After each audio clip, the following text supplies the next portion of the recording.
Bienvenue dans cette nouvelle édition du QG Week-end. Au sommaire, l'état d'urgence a été décrété en Tunisie après l'attentat de Sousse.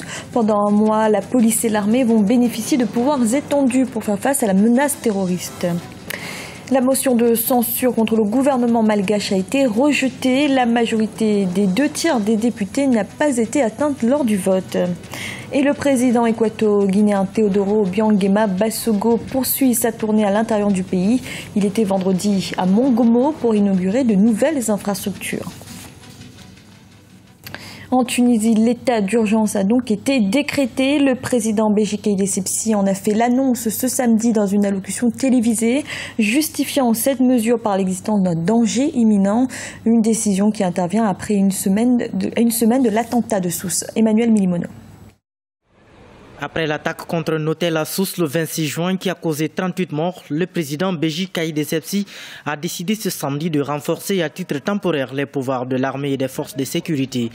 Depuis l'attentat du 26 juin 2015, les services de sécurité ont été critiqués ainsi que le gouvernement, notamment le ministère de l'Intérieur accusé de laxisme. Cette décision était attendue parce qu'elle peut, s'il est bien appliquée, sans donc atteinte aux droits de l'homme et sans atteinte aux libertés fondamentales, apporter un plus pour la sécurité du pays, dans le sens où il y a donc une mobilisation beaucoup plus grande des forces de l'ordre, une permanence sécuritaire. L'état d'urgence accorde des pouvoirs d'exception à la police et à l'armée. Il avait été levé en Tunisie en mars 2014 après avoir été sans cesse renouvelé depuis janvier 2011.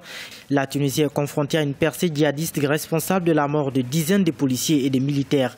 59 touristes étrangers y ont péri, 21 au musée de Bardo en Tunis au mois de mars 2015 et 38 dans un hôtel en bord de mer à Port El Kantaoui le 26 juin dernier. Est-ce qu'il va être appliqué comme le prévoit le décret de 78 ou bien il va être juste une occasion pour peut-être une mobilisation beaucoup plus importante des forces de l'ordre et de l'armée?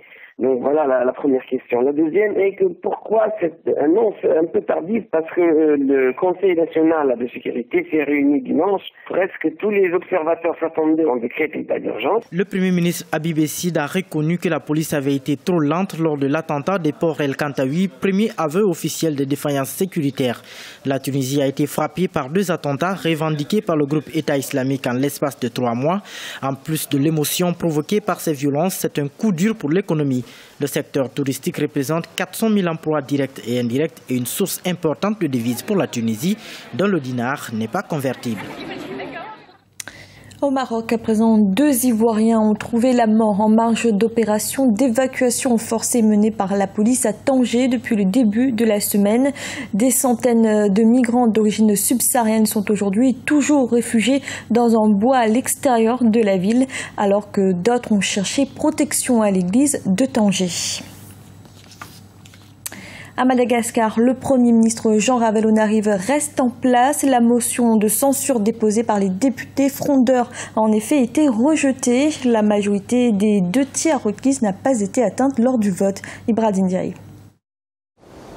À Madagascar, la motion de censure contre le gouvernement a rejeté de peu. Seules 95 voix étaient favorables à la motion contre 17. Elle devait être votée au moins par 113 députés pour être recevable. Un nouveau bras de fer est donc évité dans la Grande Île, quelques jours après le vote des députés en faveur de la déchéance du président malgache R. Jaunam Riampianine par les députés. Le Premier ministre Jean Ravalomanana est à son tour sur la sellette. Les députés ont déposé mercredi 2 juillet une motion de censure contre son gouvernement. Les parlementaires reprochent au gouvernement de ne pas être en mesure de résoudre les problèmes socio-économiques du pays. En peu de temps donc, les députés ont essayé de faire tomber le président et son Premier ministre. Une fois de plus, la versatilité du jeu des alliances au sein de l'Assemblée nationale a démontré l'impossibilité de gouverner et qui ne laisse d'autre choix que de dissoudre le Parlement.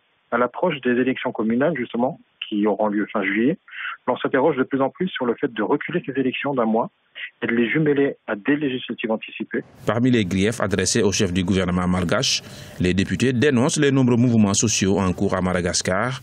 Parmi eux, le conflit chez Air Madagascar.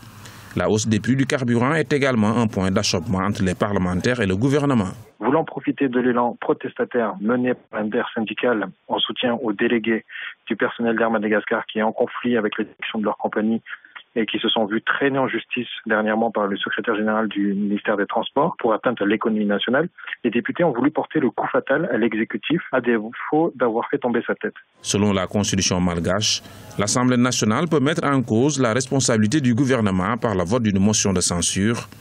Une telle motion n'est recevable que si elle est signée par la moitié des membres composant l'Assemblée nationale. Le gouvernement du Premier ministre Jean Ravel-Onarivo reste donc en place. En Guinée équatoriale, le président Teodoro Obiang-Nguema Basogo poursuit sa tournée à l'intérieur du pays. Pour sa 7e étape, il était à Mongomo, où il a pu constater les résultats du programme de développement.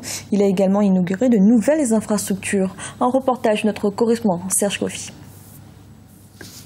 Cette basilique, avec cet immense parvis qui ressemble avec des dimensions plus modestes à la place Saint-Pierre de Rome, font de Mongomo une ville célèbre. La capitale de la province du Wolin-Sas, en Guinée équatoriale, s'est très vite modernisée ces 10 dernières années, au point de laisser admirateur tout visiteur. Routes, ponts, édifices, rien n'a été laissé au hasard dans cette ville qu'on dit être le fief des 2 premiers présidents de la Guinée équatoriale. Durant ces dernières années, la ville a bénéficié du programme de développement des infrastructures. Dans ce plan, tous les chefs-lieux de province et tous les districts doivent avoir une série d'infrastructures minimales pour prétendre avoir la Guinée équatoriale que nous voulons d'ici quelques années, qui est une Guinée équatoriale émergente. Ces infrastructures sont celles que met en place le gouvernement sur l'ensemble du territoire national. C'est la modernisation totale du pays sans laisser aucune ville, village ou district.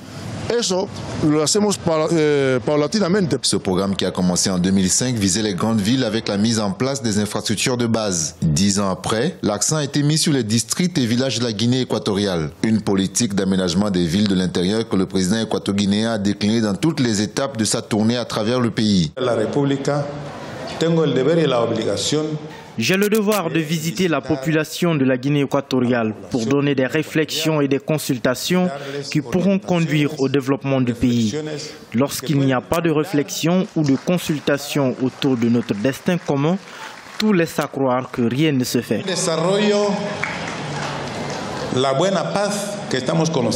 Ici à Mongomo, le président Teodoro Obiang-Nguema Basogo a inauguré de nouvelles infrastructures telles qu'un pont dans la ville de Mongomo ou encore annoncé la modernisation des districts environnants. Depuis le lancement de sa tournée le 27 juin dernier, le président équato-guinéen a visité 7 districts du pays. Au Bénin, le pont de Fifadji dans le 9e arrondissement de Cotonou a été inauguré ce vendredi. Il doit permettre de fluidifier la circulation à l'intérieur de la capitale économique. L'ouvrage a coûté au total 4 milliards de francs CFA. Un reportage de notre correspondant Lefti Ounou. Ouverture du nouveau pont de Fifadji aux populations de Cotonou ce vendredi 3 juillet 2015. Circuler dans la capitale économique étant devenue de plus en plus difficile, cette infrastructure contribue à la fluidité du trafic dans la ville.